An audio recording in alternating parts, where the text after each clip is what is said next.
What's up, Millennial Money and Investors? I've got something special for you guys. We are starting something specifically for single mothers. All right, single mothers, I'm tired of seeing you guys getting trapped into schemes that are gimmicks, losing money, or just spinning your wheels while you're trying to make it in life.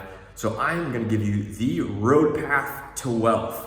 I've got 12 steps for you today. 12, this is gonna be the overview, but 12 steps for you to build an independent financial lifestyle. It'll start a little hard, but it gets easier and easier. And this is how it works. This is how people build wealth. It's not limited to single mothers, but I wanna do this for you so that you guys can spend time with your kids. You can build financial freedom. It is very doable within 5 years for anybody. Follow my steps, follow along, and then after this overview, I will make videos breaking down each one of these points. So let's get started.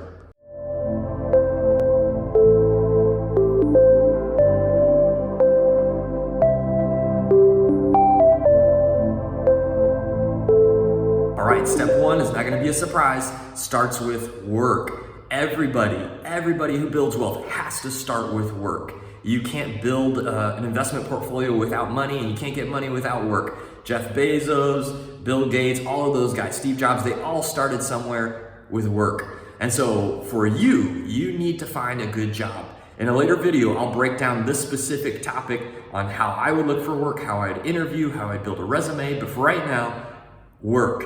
Maybe you already have a job. Maybe the next step for you is a side hustle if you've got some extra time. Airbnb, Uber, Shipt, maybe flipping houses if you have a little bit of money already to do that, babysitting, tutoring English online. There are plenty of opportunities for you to be making money, even as a side hustle. So that is step number one, work. Step two, for all my Dave Ramsey fans out there, step two is build a tight budget.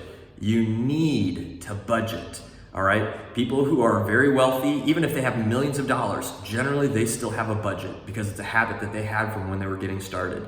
So what I want you to try to do is look at your needs versus your expenses. You might find a whole lot of things in there you don't need to be spending money on. And there's things you could easily cut back, like going out to eat, drinking, maybe subscriptions that you don't need. Right? If you have a nice car and you are trying to build wealth quickly, sell your nice car and get something that's functional but cheaper. All right? You can find great cars that are extremely cheap. My very first car was an old BMW. It was as old as I am, and it lasted me like 9 years. I paid $2,500 cash for it, and it was a great car. All right? So cut those frivolous things, cut your spending, and then in your budget, aim to only spend 60% of your net on your needs and your wants. 40%, try to shoot for 40% you are saving, investing, or giving. All right, that's your target. So number two is build a tight budget. All right, number three is pay off your debt. Now, not all debt is bad. We'll get into that in a second, but pay off your debts other than your mortgage. Start with your highest interest payments. All right, if you have credit card debt, pay that off quickly. Get rid of it as quickly as you can, all right? So with the money that you have budgeted for savings and investing, some of that save, because it's good to have some as a backup. But in the meantime, while you're on step three, paying off your debt, pay that down. Don't begin investing yet. Pay off especially your high interest rate debt first. And then work your way all the way through until, if you have a mortgage, that's the only thing you have. All right, so that is step three, paying off your debt like crazy. That is gonna be like the thing dragging your wealth building program if you carry debt. So get rid of it as quickly as you can. Four might be a little odd, but it's find a mentor, all right? This is a super helpful technique. Find somebody either you know that's wealthy or handles money really well, or find somebody online. You could follow us and just ask us like, hey, just check in with me every now and then to make sure that I'm on track and I need some encouragement or I'm still hitting my goals. This is really imperative because there's gonna be times where it's gonna be tough, you're gonna wanna give up, or maybe you run into roadblocks and you need somebody who has been there before to help you make a good decision, all right? So find a mentor that can really help you in your journey to building wealth. Number five, this is where it gets really good, guys, all right? This is called house hacking. So number five is house hacking. If you are renting currently, or if you have just a single family home right now, this is a quick roadmap to building wealth. Look for a duplex, a triplex, or a quad, okay? This is gonna be essential. What you're gonna do is you're gonna find one that's livable, that's good. You're gonna buy it with a bank loan, and you're gonna live in one part of it and rent out the others, all right? So this is a huge, huge key to building wealth, and it's so easy. If you've never purchased a house before, single mothers, this is gonna be huge for you. If you've never purchased a house before, the government has programs that make it really cheap to buy your first house. You can put as little down as 3% down on the purchase. And the reason we're going from a quad down is because quads can still be considered a single family home. It can still fit into this kind of a loan type for a mortgage.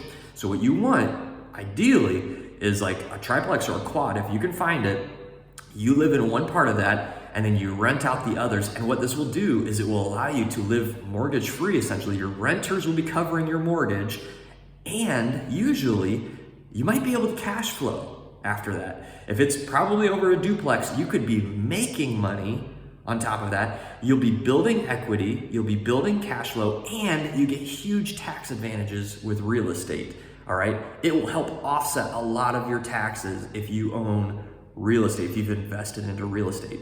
And like I said, a bonus tip is looking for that first-time home buyer loan where you could put as little as 3% down. All right, so that is tip number 5. Number 6 is begin investing in the stock market. All right, now this is a huge one. I know this sounds scary to some people because the stock market, people think you can lose a lot of money. It's true, but over time you will make money. And this is essential into growing wealth. This is how most people make money over a long period of time, all right? So if you're watching this, maybe even before you even get to step 2 or 3, begin paper trading. Paper trading is like fake money, all right? And it gets you a little bit of experience in the stock market with fake money, and it allows you to see how it works, how you do, what kind of companies are good or bad. It begins to allow you to understand how stocks move in the patterns, all right? But step 6 is to start investing. And one thing I would do, I would recommend if you don't have a retirement account yet, start with that. Start with a Roth IRA. If you could start with that, it's a self-funded IRA. And if you're a millennial and you're a single mother, a Roth is the kind of account you want. So what will happen is on a Roth, you'll pay taxes up front, but when you want to take it out in the future, you don't have to pay taxes on the growth. And that is awesome because you can grow it a lot and you don't have to pay taxes on the growth. All right, so if you're much older and you're watching this video, maybe you're 50 or 60, a Roth might not be the best option for you. But if you're young, I would say if you're probably under 40, a Roth is probably the best option, all right, if you can do that. A super tip here, if you have a company or you're working for a company that pays you extra if you contribute to your 401k, they have a 401k match, max that out. That's free money, all right? So if your company, I worked for Coca-Cola for a while, they had a company match up to like, I think it was like 3.5% or something. So they would literally match my 401k contributions up to 3.5%. So definitely do that if you have a match with your company. So that is step number 6. Begin investing in the stock market. Begin investing in big companies, growing companies, solid companies. That's a good place to start. All right, now tip 7 sounds like the same, but it's different. It is seriously invest. All right, there's a level of investing where you're kind of just putting some money into ETFs maybe, or mutual funds, or just some really big companies and letting it grow long term. Seriously investing though, and the way you can really grow wealth quickly is if you day trade or swing trade, all right? That sounds scary, I understand. Our program and our coaching will help you learn how to do that well and consistently. All right, but swing trading might be a good place to start. Swing trading just means you buy and you sell short term. So maybe you buy a company when it's really low, it's dipped really hard, and then over the next couple days you sell it. All right, it's basically a short term trade, maybe within a week or a couple weeks, up to a month. That is what swing trading is. And what you want to do is you want to begin swing trading or day trading, and you want to start start by shooting for 0.5% to 1% a week. All right. Now that sounds like, whoa, man, if I do that, I can make 52% a year. Yeah, you would make more than that because of compounding. This is the secret sauce to investing a lot of people do not know. And single mothers, I'm bringing this to you so that you can build financial freedom. It is not hard to beat what the market normally does. It's not hard. And so if you can aim for 0.5% to 1% a week, you will be growing your money very quickly, and it will help you get to step 8 and beyond. All right, so step 8 is purchase another rental property. All right, so between 7 and 8, you want to grow that account outside of a retirement account. It's not a retirement account, but you have another stock investing account that you're day trading or swing trading. And then once you have a good cushion, once you've got enough that you could put a down payment on another rental property, you want to try purchasing another rental property. Rental properties are huge ways of building wealth over the long term. You will get equity growth, you'll get cash flow, you'll get tax deductions, and real estate is one of the few investments that protects against inflation. So it is a huge win in investing. You can grow your money faster in the stock market, but real estate will give you more all-around advantages. So as you grow your short-term investing account, you want to then start purchasing more real estate. And finding a good real estate investor or a broker in your area that works with investors will be helpful so that you can find good deals and start moving money into that kind of an investment.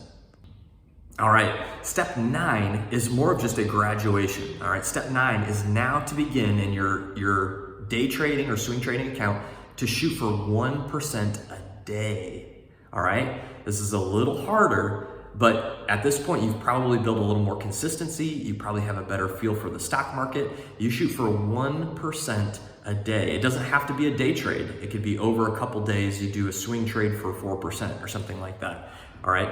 But your new target is 1% a day. And this will be your bread and butter.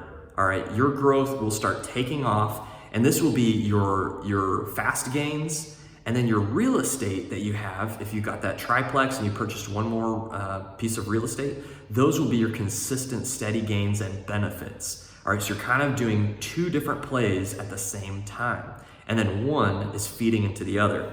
So that is step number 9. Begin really investing and targeting 1% a day if you're able to. All right, now step number 10 is begin finding the balance of real estate and stock investing that you want. There will be tax advantages with real estate. And so what you will start doing as you're building your accounts and you're building your cash flow, you can start strategically placing the money in your investments where you want it. All right, you're getting close to financial freedom here. And this is where it gets a lot of fun. It gets to be a lot of fun. You can then start doing more real estate if you like for very passive income, or you can kind of double down on the stock market and make faster money and then slowly pick up real estate. But your tip 10 here is to find the balance of what you want, what benefits you and your lifestyle the most. Tip number 11, at this stage, you should probably have multiple pieces of rental property and you should be growing money pretty consistently in a stock portfolio. So tip number 11, right around about $150,000, I would say, is a safe place where you can start investing in riskier investments. All right, and this looks like a lot of different things. I'm not gonna list them all here, but it could even be risky business opportunities. Maybe you're done with the job that you've been just crushing, but it's been really hard for you, and you wanna try something like working from home and doing something a little more risky. This is a point where you could try doing that. I would still be really careful of anything that would cost you a lot of money, or like programs where like, hey, buy my $4,000 educational program. Stay away from that kind of stuff. It is gimmicky, but there might be other opportunities that are more on the risky side or might take a little bit of time to get started.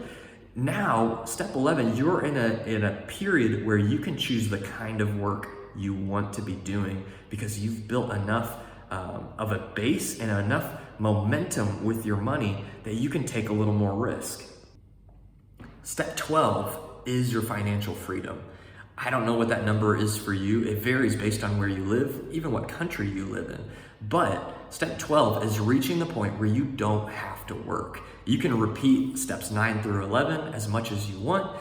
You can kind of do the slower real estate investing, or you might even get to a point where you're just like, hey, I've got $1 million. I can live 10% of that a year is $100,000. I can live off of that now, no problem.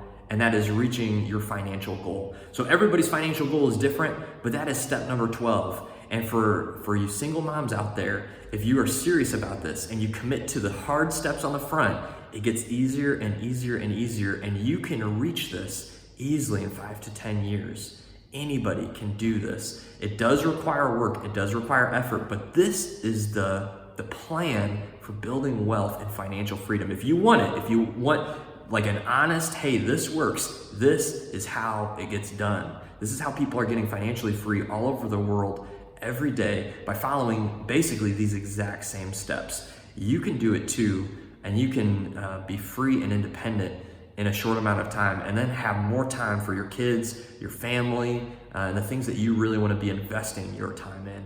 So I hope this was helpful. If you like this, like and subscribe down below. I'm gonna give you guys more content like this. This is the wealth building path for single moms. It doesn't have to be single moms. And then I'm gonna add new videos where I'm breaking down these 12 steps in more and more detail so that you can really dive deep and get a really good understanding of what to do at each step. So thank you guys again. Go out and make some money, and